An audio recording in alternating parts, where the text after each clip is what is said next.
Les amis, bienvenue, j'espère que vous allez tous très bien et très content de vous retrouver pour cette nouvelle vidéo.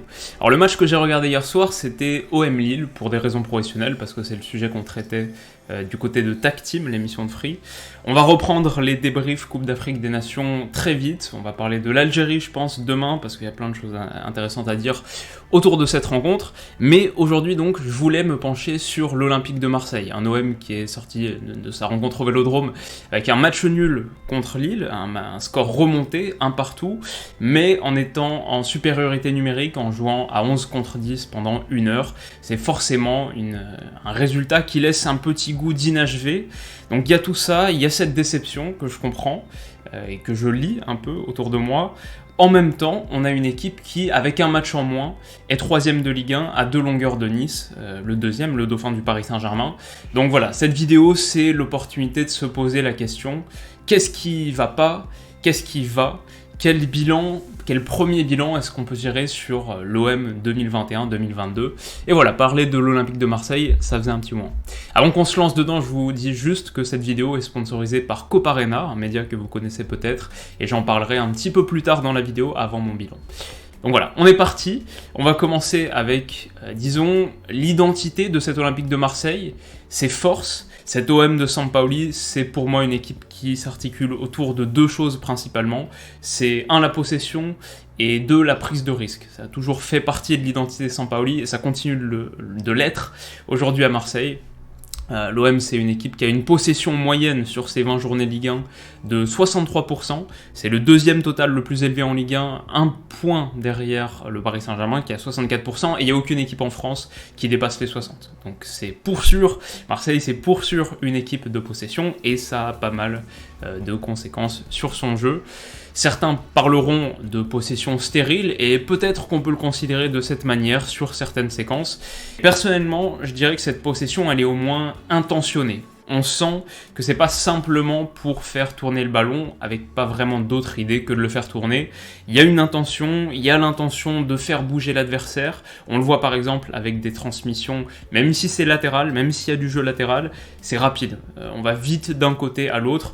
On sent une équipe qui a des circuits, je trouve. On sent des joueurs qui essayent d'obéir en tout cas à une idée première, et à une idée qui domine un petit peu leur structure. Et je vois beaucoup de moments, ça m'a vraiment marqué sur le match d'hier, je vois beaucoup de moments où la solution de facilité, ce serait de se retourner vers l'arrière. Ce serait soit une passe en retrait, soit une conduite un petit peu vers l'arrière. Ce serait la solution de facilité, mais je vois des joueurs, ça peut être Camara, ça peut être Guendouzi, entre autres, qui, face à cette situation, acceptent de prendre un peu de pression adverse et de rester, de pas tourner les hanches et de rester face au but, de rester dans une posture face au jeu. Et ça, je trouve ça intéressant parce qu'on voit une consigne donnée par ça et on voit à quel point l'OM, c'est une équipe de possession intentionnée. Il y a la volonté de créer quelque chose, d'ouvrir des espaces. Il y a cette orientation face au but, même face à la pression. Et ça peut conduire à des mouvements qui font même un tant soit peu progresser le jeu. Même quand c'est latéralisant, pour moi ça va aller chercher de l'espace côté opposé. Et c'est pas inintéressant ce que je vois sur la possession. C'est tout ça, juste pour dire, c'est un peu long, mais c'est juste pour dire que possession stérile, c'est pas vraiment ce que je dirais quand on parle de l'OM. Même si on va avoir l'opportunité de parler des lacunes dans quelques minutes. Donc c'est la première chose. Et la deuxième chose sur les forces marseillaises, en tout cas ce qui fait partie de son identité, c'est qu'en début de saison, on avait une équipe qui tirait assez peu. Voilà, ça c'était peut-être de la possession stérile, il n'y avait pas beaucoup de tirs au bout de ces gros volumes de possession. Aujourd'hui, je suis moins sûr que ce soit la donnée vraiment la plus importante à manier, celle qui nous éclaire le plus, parce que quand on regarde contre Lille, c'est vrai en supériorité numérique, mais 22 tirs, c'est pas rien. Contre Bordeaux la semaine d'avant, 18 tirs. Contre Reims, 14 tirs. Au total, maintenant, l'OM, c'est la 5e équipe en Ligue 1 qui tire le plus. C'est pas top 1 ou top 2, mais c'est pas nul non plus. Donc avec ballon, je vois pas une équipe qui est en perdition totale. Et sans ballon, bah là c'est assez simple. L'OM, c'est la meilleure défense de France. Ils ont encaissé 16 buts pour l'instant en 20 journées, et ils ont progressé dans ce registre. En début de saison, je dirais que quand on voyait à quel point la dernière ligne de défense était positionnée haut sur le terrain, souvent au niveau de la médiane, et ben, il n'y avait pas assez de pression devant pour soutenir cette approche. On avait un PPDA qui s'élevait parfois à 15, 20, beaucoup trop élevé. Aujourd'hui, ça a changé. Aujourd'hui, je vois une première ligne de pression qui est plus agressive et qui permet de rendre crédible cette approche. Il y a aussi quelque chose qui est venu s'ajouter, c'est la défense à 4 plutôt que la défense à 3. Je crois que sur les 13 dernières journées de Ligue 1, l'OM a été 9 fois sur une défense à 4, mais c'est une défense à 4 un peu particulière, où on a souvent le milieu défensif, Bouba Kamara par exemple hier soir, qui vient décrocher entre les deux centraux, pas avec ballon, pas à la relance, mais sans ballon, pour avoir en gros toujours une supériorité numérique. Je pense qu'avant Sampaoli prenait encore plus de risques et il était prêt à parier sur une égalité numérique sur sa dernière ligne de défense. Aujourd'hui, il y aura toujours de la supériorité numérique, et par exemple Kamara reculait d'un cran pour faire face aux situations où Lille avait Yilmaz et David, les deux attaquants, surtout sur la première demi-heure. Donc bref, ça aussi c'était une petite correction, je sais pas à quel point c'est important ou intéressant, mais un petit truc qui fait que l'OM est meilleur défensivement. Et puis, il faut pas oublier aussi, je trouve, les bonnes performances de Pau Lopez. En début de saison, on disait qu'on avait une équipe qui était un peu en inefficacité défensive. C'était une équipe qui encaissait trop de buts aussi parce que Steve Mandanda encaissait trop de buts et des buts qu'il aurait pu sauver. Alors que Pau Lopez, par exemple, il a fait un très bon match, son arrêt fantastique contre Burak Yilmaz. Et puis il est aussi aujourd'hui le 4e meilleur gardien de Ligue 1 quand on regarde les chiffres avancés sur la pure technique de shot stopping, sur les post-shots, expected goals, etc. Donc ça aussi, ça aide. Et peut-être le dernier point pour être fort défensivement, c'est que cette possession, elle sert aussi à ça. Donc quand on parle de possession stérile, je pense qu'à nouveau on se trompe, parce que la possession, quand tu l'as sur ces proportions-là, ça te sert aussi à concéder très peu de situations en laissant peu le ballon à ton adversaire. Voilà pour les forces de Marseille. Bon, pour l'instant, on n'a pas touché à ce que je considère comme étant le problème marseillais, parce qu'il y en a un. Et il est évidemment à trouver sur le volet offensif, sur tout ce qui est fait avec ballon. Marseille, quand on regarde les chiffres, c'est la 9e attaque de France. Sur les 10 derniers matchs, ce qui n'est pas beaucoup, sur les 10 derniers matchs de Ligue 1, il y a un seul match où Marseille a marqué 2 buts, 0-3 buts, 0-4 buts, un seul match avec 2 buts, tout le reste c'est soit un but, soit 0 but, ce qui s'est produit à plusieurs reprises. Il y a déjà 3-0-0 pour l'OM cette saison par exemple. Pourquoi ce problème ? Pourquoi est-ce que l'OM est aussi pauvre offensivement, ou en tout cas marque aussi peu de buts ? Et enflammons les matchs du coup. Ce que je me suis fait ce matin, le petit test de souffrance, c'est que je me suis fait les 228 occasions créées par l'OM cette saison.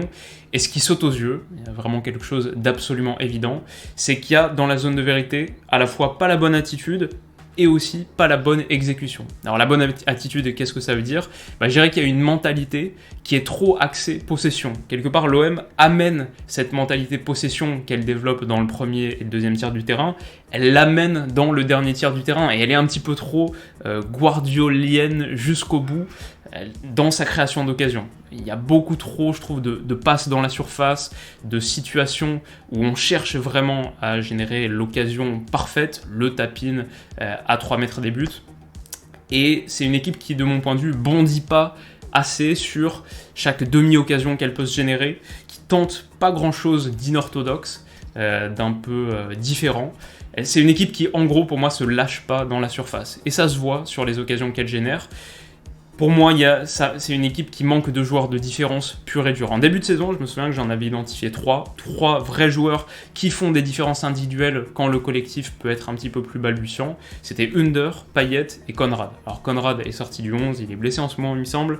Payet, quand son match est un petit peu moins bon, comme c'était le cas contre Lille dimanche, quand il est un petit peu trop déporté sur le côté, du coup il manque à nouveau un joueur de différence. Il reste Under, et lui pour moi Under il fait ses différences, il est dans son foot. Donc lui c'est pas un souci, mais un seul, c'est peut-être pas, c'est d'ailleurs super joueur, qui me plaît beaucoup. Mais voilà, pour le reste, Guendouzi n'est pas trop ce joueur, on ne voit pas faire assez de différences individuelles, enfin je veux dire que c'est pas vraiment son profil. Gerson devrait peut-être être ce joueur, mais il ne l'est pas encore. Donc voilà, il y a un problème de mentalité, peut-être un peu de profil, de matière, et comme on disait tout à l'heure, il y a aussi un problème d'exécution. Et là c'est assez clair, Arkadiusz Milik erre un peu comme une âme en peine. Il rate tout, il y a un seul but pour lui cette saison. Si à la place de Milik, t'as un Mamadou Niang, peut-être qu'on ne fait pas cette vidéo, peut-être qu'on n'est pas en train de parler du manque d'efficacité de l'OM, et peut-être qu'on est en train de se poser la question, est-ce que l'OM peut aller challenger le Paris Saint-Germain jusqu'au bout si tu remplaces son numéro 9 qui erre totalement par un numéro 9 qui te marque 10 buts ? qui est déjà à 10 buts à ce stade de la saison. Ça change tout, mais dans l'ensemble, j'incriminerai pas seulement Milik, dans l'ensemble, on a une équipe qui pêche à la finition. Le résultat, c'est que pour une équipe qui aujourd'hui qui a le 5e volume total de tirs en France, la stat qu'on évoquait tout à l'heure, l'OM est 20e, pire équipe de Ligue 1 sur le pourcentage de tirs cadrés. Cadre 29,1%, toutes les autres équipes en France sont au-dessus des 30%. Je crois que le leader est proche des 40%.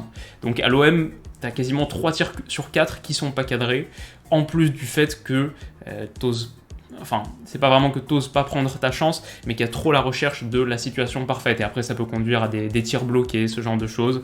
Voilà, une équipe qui se lâche pas assez dans la surface et qui en plus manque un peu de justesse à la finition. Voilà, ça fait un bilan pas top. Alors juste avant qu'on passe à la partie mon avis final sur la question, je vous propose de parler de Coparena qui sponsorise cette vidéo. Vous en avez peut-être déjà entendu parler. C'est un média qui a été monté par l'excellent Florent Tonuti de Vue du Banc. Quand il m'a contacté pour en parler, c'était un peu une évidence. C'est peut-être ce qui se fait de mieux comme média foot aujourd'hui. Donc je me répète, mais en gros, c'est un média, c'est-à-dire qu'ils sont disponibles sur web ou sur application mobile. Perso, j'utilise beaucoup sur web, mais leur appli est très bien.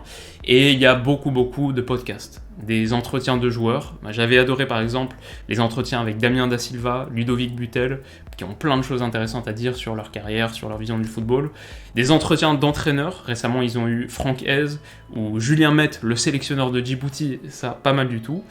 Des analyses historiques, comme un retour en 9 épisodes sur la carrière de R9. Des moments d'actu avec tout simplement Ligue 1. Donc ça c'est pour les podcasts et c'est très fourni.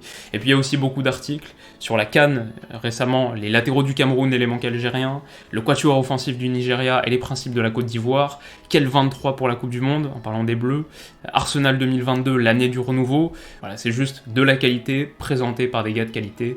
Vous connaissez sans doute l'équipe de Vue du Banc dont j'ai souvent parlé, mais il y a aussi des super mecs comme Elton, comme Elias, entre beaucoup d'autres. En ce moment, il lance une offre très stylée, donc d'habitude c'est 3,99€ par mois sans engagement, déjà pas mal, franchement bon rapport qualité-prix. Mais en ce moment, il y a une offre spéciale, c'est 1€ par mois sur les 6 premiers mois de votre abonnement, donc assez attractif. Je vous mets le lien si ça vous intéresse en description, et je remercie à nouveau Coparena d'avoir sponsorisé cette vidéo. C'est facile pour moi à faire parce que, d'ailleurs c'est pas la première fois qu'on en parle je crois, mais c'est vraiment quali. Voilà, c'est tout ce qu'il y a à dire. Mon avis final sur la question de l'OM, on revient un peu à nos moutons. Je trouve que le problème du manque d'efficacité et le problème du petit manque de différence individuelle, de joueurs de différence, globalement, je trouve que c'est une bonne chose pour une équipe qui est quand même en train de construire le premier étage de sa fusée. Je préfère avoir ce problème, on va dire, que le problème d'un fond de jeu vide, que le problème d'un manque total d'idées, que le problème d'une défense passoire qui aurait déjà encaissé 40 buts. Ça, c'est des choses beaucoup plus difficiles à réparer. Aujourd'hui, la question de l'efficacité, ça va. C'est quelque chose sur lequel tu peux construire. Faut pas oublier qu'il y a quand même un effectif qui est tout neuf, plein de nouvelles têtes qui sont arrivées cet été. C'est la première année complète de Longoria à la tête de l'OM. Il faut du temps pour que cette mayonnaise prenne, de mon point de vue, et pour l'instant, Marseille se dirige vers une saison à 75 points à peu près. Donc ça pourrait être largement pire. Ils ont aussi la meilleure défense de France, il y a des fondations sur lesquelles construire. Il y a un jeu de position que je caractériserais de prometteur. Pas encore ultra performant pour sûr, mais niveau micro-tactique, je vois plein de choses prometteuses. Je vois des idées, je vois des gars qui veulent incarner ces idées, je pense des trucs tout bêtes, mais Under Lirola sur le côté, les appels contre appels, les postes qui sont échangés, même chez les défenseurs centraux, il y a des idées, et il y a la volonté d'incarner ces idées. Ça ronronne parfois, je suis un peu d'accord avec ça, mais c'est pas non plus une équipe qui se laisse totalement endormir par son style. Il lui manque peut-être juste ce petit tranchant dans le dernier tiers, et cette confiance pour convertir ses occasions. Ça se trouve, l'OM est à un match libérateur de faire sortir tout le ketchup. Peut-être que l'OM va caler un 5-0 sur une de ses prochaines rencontres et qu'à partir de ce moment-là, il y aura un déclic psychologique et dans la zone de vérité, la finition va revenir. Je dirais que de ce point de vue-là, j'aime bien l'émotion qu'il y a dans cette équipe. Ça me fait penser à une équipe Sampaoli. Mais peut-être que parfois c'est un peu trop. Quand je vois par exemple Guendouzi qui réagit de manière très virulente aux occasions ratées de son équipe, même dès la 20e minute de jeu, se prend la tête entre les mains, est très nerveux, agité. Je pense que c'est à la fois la cause et la conséquence d'une équipe qui a un petit peu de problème dans cette zone, qui manque un petit peu de confiance dans cette zone. Peut-être qu'il faudrait juste réussir à faire baisser un petit peu le niveau d'émotion. C'est pas un drame de rater une occasion à la 20e minute. Peut-être que tu peux avoir confiance en toi pour convertir les suivantes, parce que l'OM s'en crée à peu près tout au long du match. Voilà, peut-être que l'arrivée de Bakambu peut faire du bien, je sais pas vraiment quelle importance y accorder, mais vu les petits soucis au poste du numéro 9, disons qu'une solution en plus, ça peut pas faire de mal. En tout cas, pour une première saison complète du projet Longoria, je trouve qu'il y a des choses intéressantes, je trouve qu'il y a des choses prometteurs, il y a des raisons d'être optimiste, plus de raisons d'être optimiste pour moi que de raisons d'être négatif, et peut-être que ça, il faut pas le perdre de vue. Donc voilà, je vous dis tout ça en tant que supporter lyonnais, c'est pas du tout mon club, c'est pas celui que je suis semaine après semaine ultra précisément, donc s'il y a des Marseillais parmi vous, n'hésitez pas à me dire dans les commentaires ce que vous en pensez, ce que vous voyez comme axe d'amélioration, comme bonne chose aussi, comme élément positif. Comment est-ce que vous voyez la suite? Dites-moi tout ça dans les commentaires. De notre côté, on se retrouve très vite pour reprendre un petit peu notre fil rouge sur la Coupe d'Afrique des Nations. J'espère que la vidéo vous a plu, et on se dit à bientôt, prenez soin de vous et de vos proches. Bisous.